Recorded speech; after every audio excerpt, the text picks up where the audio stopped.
Diabète de type 1, comportement alimentaire et cognition. Est-ce que ces trois éléments vont interagir ensemble? Comment cela fonctionne-t-il? C'est ce que nous allons essayer de comprendre au travers de cette étude. Pour les personnes qui vivent avec un diabète de type 1, il est fréquent, voire parfois nécessaire, de choisir ses aliments en fonction de son taux de sucre dans le sang ou de sa dose d'insuline. Les liens, alors, entre diabète et alimentation peuvent devenir compliqués, voire douloureux.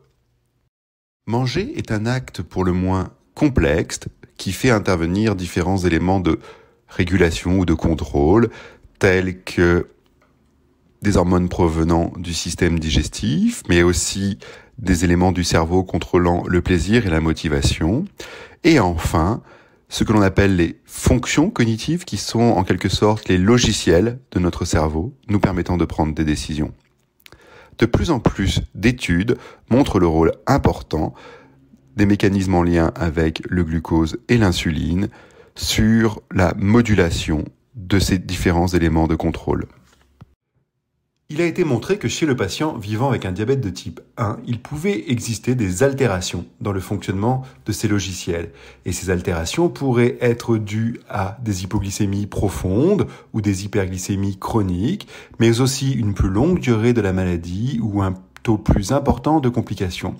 Ce que l'on ne sait pas, c'est si les nombreuses variations du glucose au cours de la journée peuvent impacter ces fonctions.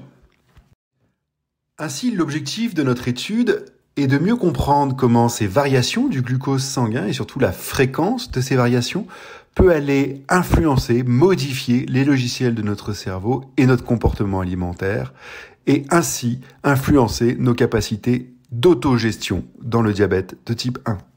Cette étude a lieu entièrement en ligne à partir de votre ordinateur personnel et nous vous enverrons chez vous le matériel nécessaire à l'enregistrement du taux de glucose dans votre sang.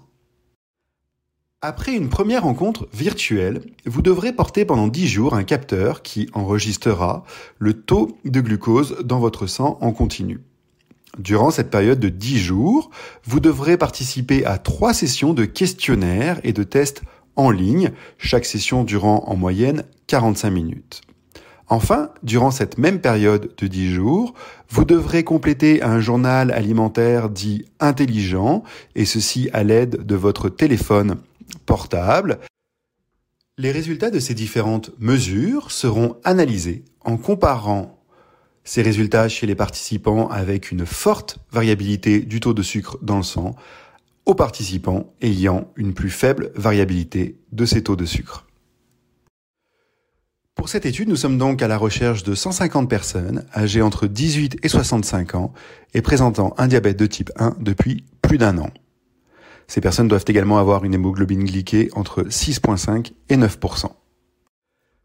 De plus, il est à noter qu'une compensation monétaire progressive pouvant atteindre 85 $ est offerte et que si besoin, cette étude peut être réalisée en présence sur la ville de Québec. L'intérêt scientifique de ce projet réside dans le fait qu'il contribuera à améliorer la connaissance sur les conséquences des fluctuations du taux de sucre dans le sang et aidera à concevoir des recommandations et des outils adaptés pour la prise en charge de ces conséquences, voire leur prévention. Les résultats scientifiques seront diffusés sous forme de communication orale et écrite et des conférences destinées aux patients et à leurs proches seront organisées. Merci de votre écoute.